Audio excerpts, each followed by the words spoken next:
Okay. I am going to go through the high points of this Skylar. This is a guideline for writing summaries. And I think it's also good for reading summaries because it has good advice here about reading the passage carefully. And then it describes how to do that. So you want to find out how it's built. Everything has a structure. Everything has an organization to it. And one of the ways into the structure is to figure out what the author's doing. What's their purpose in writing this? And it will, once you know the purpose and the structure, then everything else kind of falls in place because you don't have to criticize anything. This is just a summary. As you read, just make little notes in the margin. Yep, that's what hypothesis is for. When you write something down when you think something's important. And this is a really good piece of advice here. Highlight or underline points sparingly, if at all. At least in the first reading. Alright, and if it helps you to print out, you can print out a copy of the article. That's what I did, but I'm old school. You should be able to do all of this just online, and then by taking notes in your phone or your laptop or whatever you've got, a notebook, a written notebook, whatever. Then the second thing they tell you to do is to reread. Yeah. So this time you're deciding how it works, what the organization of it is, down into its gears. How do its gears work? And you might think of this as, what happens first? What happens second?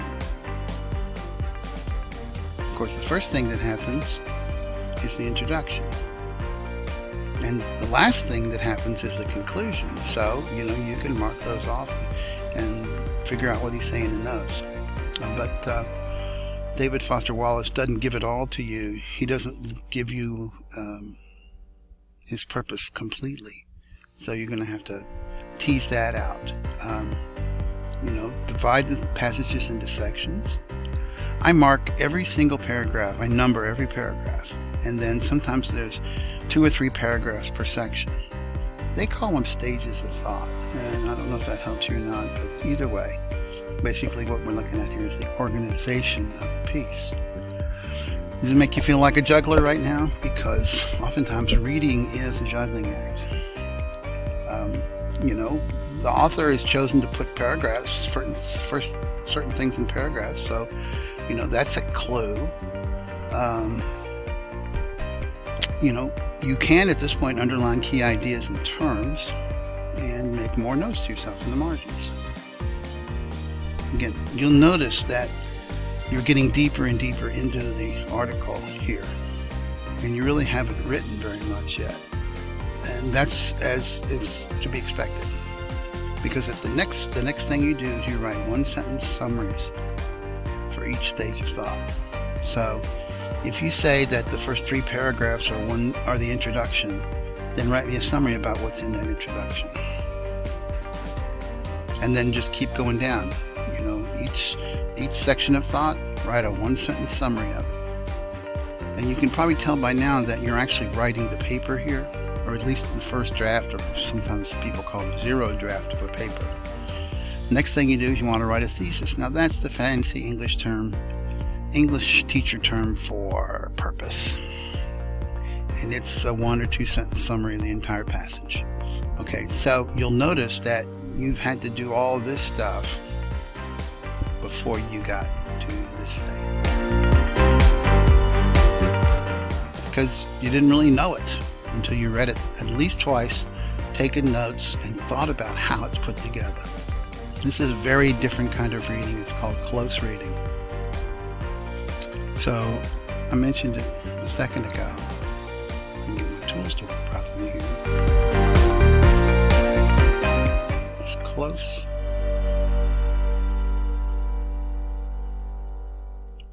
reading. Hard to write with a mouse. Now that's everything up from here. After this, you're starting to write. So you write the thesis and the summaries of the entire passage.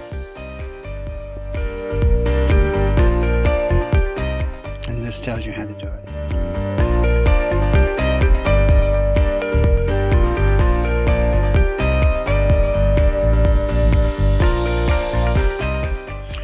Alright, after you've written those 1 and 2 sentence summaries, I'm sure you had a chance to read this. Sometimes they note right here, if you're interested in this,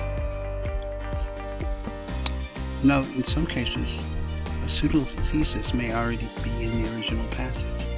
So you may be able to find something that he wrote that is the thesis. Now, it's not always at the beginning of the piece. Sometimes it's near the end. Then you write your first draft. And this is, first draft is that informal summary of 2 to 4 paragraphs. And it might combine the thesis with the summaries, or you might go a little bit deeper and have a few more details, right? Plus significant details. Or you might just make it stream of consciousness, because nobody's saying that this isn't for the reader yet. You can make this for your own purposes. Right? Now, once you've written this informal summary, you want to check it against the original David Foster Wallace commencement address. And then decide, no, I don't need that, or I shouldn't have left that out. And then, of course, you revise your summary. Now, that is for week 2. Okay? And I will get those informal summaries back to you all as quickly as I possibly can. Maybe I'll get Prince to help me with a few of those. Alright? Down here is just some more advice, a summary, if you will, of the 3 goals in writing a standalone summary. Mainly, the most important goal, the one goal that stands above all others, is that you want to realize that your reader has not read the article, and that you are substituting for them by giving them a summary. They don't have time to read it, they don't want to read it, whatever it is. Your goal is to sum it up for them so that they don't have to read it. And the way you do that is that you state the author's thesis, what their purpose is. You state the author's purpose for which he will continue to inform or argue. So basically there's only 3 purposes: entertain, inform, or argue. I think you can safely say that David Foster Wallace does all of these. So you might want to talk about all of these and state the main ideas that support the purpose.